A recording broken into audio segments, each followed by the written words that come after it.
I come from Malaysia, a country that has recently gone through some flack for its insensitive approach towards the LGBT community. With headlines such as these, I've personally never felt safe to come out as gay within the country's borders. In a 2019 article, Forbes listed Malaysia as the 9th most dangerous place for gay travelers to visit, between countries like Iran and Pakistan. In this video, I'm going to share 4 things I learned about growing up in this dangerous region. The things I did to protect myself, and the things I did that supported me in my growth as a human being that made me feel overall safer.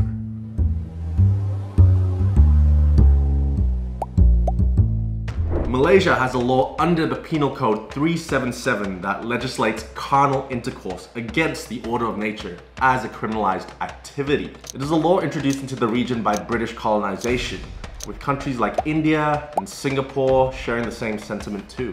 However, this law was actually repealed in India in 2018. Could it fare the same for Singapore and Malaysia? Who knows? Although it does not explicitly include the word homosexuality, this law has been used to persecute the LGBT community for decades now. In 1998, former Deputy Prime Minister of Malaysia, Anwar Ibrahim, was persecuted under this penal code for allegations of sodomy and convicted to 9 years in jail, which further plummeted the ongoing fear of being LGBT in Malaysia. Okay, there's some deep stuff here to unpack, but before we begin, can I ask you a favor and tap that like button for this video? By doing this, it basically helps YouTube understand that this video may be worth sharing without you having to physically share it on your social medias. I know this sort of area is a taboo topic, so this is probably the best way to remain anonymous, but still get the word out there on the advice I'm about to share. Now tap that like button, and let's get it on. In all circumstances, always protect your safety first. Especially in countries where it's taboo to discuss sexual conduct in formal settings, learning about safe sex practices becomes the absolute responsibility of an individual, i.e. you. Unlike places of progression where sex education is included in a growing human's educational journey, sexual practices and understanding the necessary precautions to take to protect yourself is something you unfortunately should not take for granted. A proactive approach is necessary in these circumstances. Do your own research.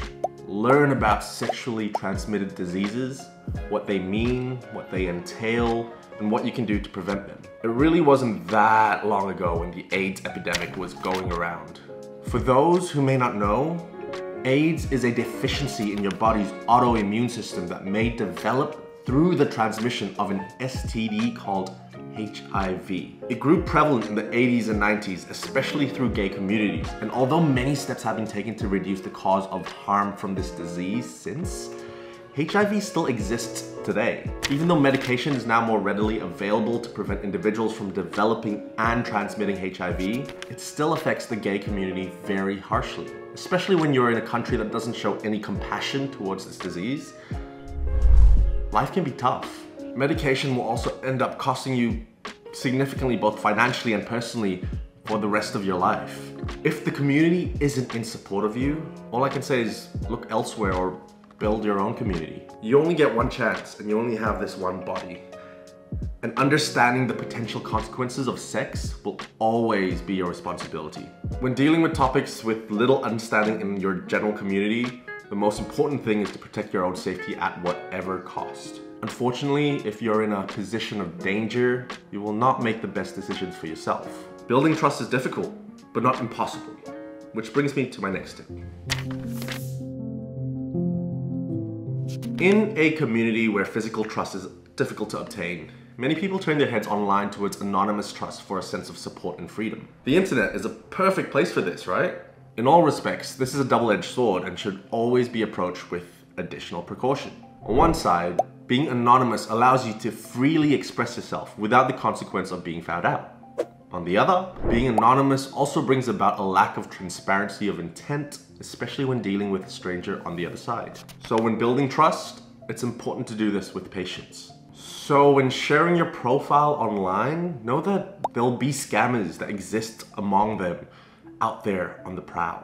There really are no surefire ways to identify scammers besides through boundaries and experience. So when dealing with a stranger online, take your time and apply some of these rules to question. Are they sharing as much about themselves as you are sharing with them? Are they avoiding your questions? Do their photos look legitimate? Ask them to take a photo with something specific, like holding a spoon upside down over your left ear. Are they pressuring you to meet up? Are they asking you to do something that you would normally never do because you're not ready? If something seems suspicious, it probably is. Trust yourself, trust your gut. I think a lot of my own journey was about trusting my gut.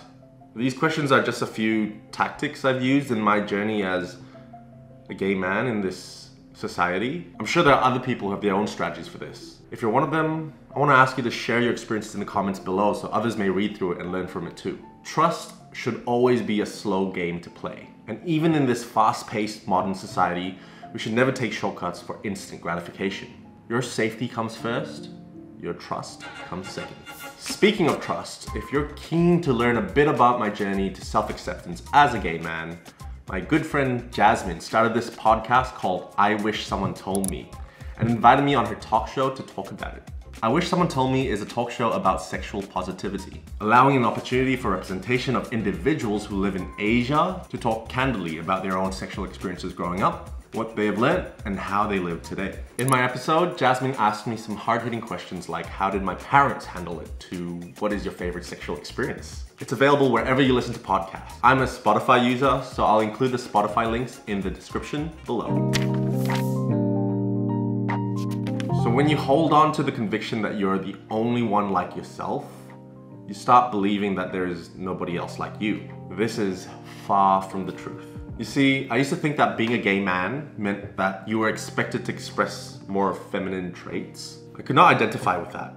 I like stereotypically cis male stuff like playing sports and computer games and drinking beer and hanging out with the boys. So finding other LGBT people within those community interests who also happens to be gay seemed unlikely and almost impossible. And even if there were, I figured it was easier for them to just camouflage amongst the general community like how I did without ever coming out as gay. So here's a story about the first friend I came out to. I was about 24 at the time. I told them about identifying as gay, essentially. And in response, they told me that they were identified as bisexual. I was just as surprised as they were as finding out this newfound information. This sense of trust for the first time made me feel like I wasn't alone in all of this. To finally open up like that lifted a pressure off my shoulders that I didn't even know I was carrying. Your community exists out there. They may already be in your life, or you may just need to put a little bit more effort in actively looking for them. Websites like Queer Lapis is a great resource to connecting with community outside what you currently have. Queer Lapis is a website that shares stories of LGBT communities from all over Southeast Asia from all walks of life, alongside community information that may affect you in ways you may not know. There are also Facebook groups with communities built that allow people like us to connect. Finding your community is an active approach that requires a little bit of work from your part. In countries where being part of the LGBT community is dangerous, a lot of people find ways to avoid confronting the issue within themselves, hoping that things would just go away. But things do not just go away, because things tend to evolve. People get to know themselves and process their state of awareness differently. All you have to do is be patient and never give up. Here's a story that I haven't really told many people. In 2014, I tried to fast track my acceptance to gayhood by taking a one-way flight to the US and pursuing a life as an openly gay man over there. Even though I talked about going there to pursue an education in this video, I hid the real reason because I was scared to share it. I just came out to my family in Malaysia at the time, and I didn't know how to handle being around people in general during those turbulent times.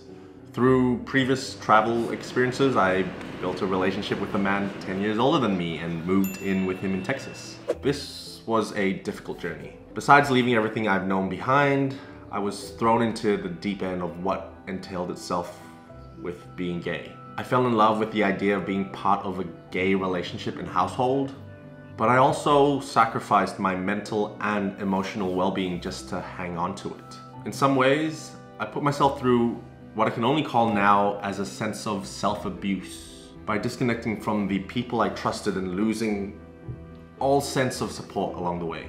Without a support network of trusted individuals, you begin to second guess every decision you make. Within the year of being in Texas, my romantic relationship started turning sour. And without any place to turn to, my only solace was to suck it up and lower my ego to preserve a sense of peace. This was emotionally wounding over time, not just for my relationship, but for my sense of self. I was lucky to see a light at the end of the tunnel when I had family from Malaysia visit me in Texas. This opened my eyes to the significance of a strong support system and the practice needed to work through turbulent times that may come with a change in perspective. Not before long, I rang my father to ask his permission to return home. I was fortunate enough to receive his acceptance. I count my blessings because I know for certain there are others like me who may not be so lucky. It took me 24 years to accept my sexuality, so I knew it would take many more years beyond that for my parents to accept it too. Moving back in with them came with conversations of things unspoken, but the knowledge of them knowing my truth was a lesser burden than the lie itself. Over time, trust was built again, and through patience, the tough conversations were had. It's sometimes scary living in the dark, but I've always believed it's important to keep looking on for that glimmer of light to hold on to. Those flickering lights were the relationships with the people I allowed myself to trust. And over time, that dim light of hope grew brighter. My story now may seem to have a happy ending, but the lessons I learned far outweigh the circumstances that prevailed. I hope that by learning to protect, trust, and find community, that you will learn to be patient in your own process through this. Your circumstance is unlikely to be like mine, but I hope you get to learn from what I have to share. Speaking of sharing, as much as I can't help but tell stories like this here on YouTube, I've also built my career around creating videos for a living. And in this journey, I want to make sure I give back in any way I possibly can. I've started this website that shares a database of video editing tools that help me in my own video making process. And if you're a video editor like me, may help you if you're keen on storytelling through video like me, like you, you get the story. Some video assets that you've seen in this video are available for free to download by following the links in the description below, with some behind a pay what you can sort of paywall that helps further support me in making videos for this channel. I appreciate whatever support you can provide, even if that's just tapping the like button on this video to let YouTube know that this video should be shared to other like-minded people like you, like me, like you, me, you.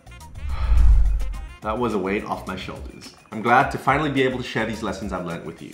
Because I was able to trust and share my story like this, in 2017, a door opened up for me that led me down the path to a home I now call Australia. Don't ever underestimate the power of being honest, authentic, and patient through the process. I believe true intentions will always find a way to manifest itself. I truly believe that, and I hope you find a way to do that too. Until next time, love you.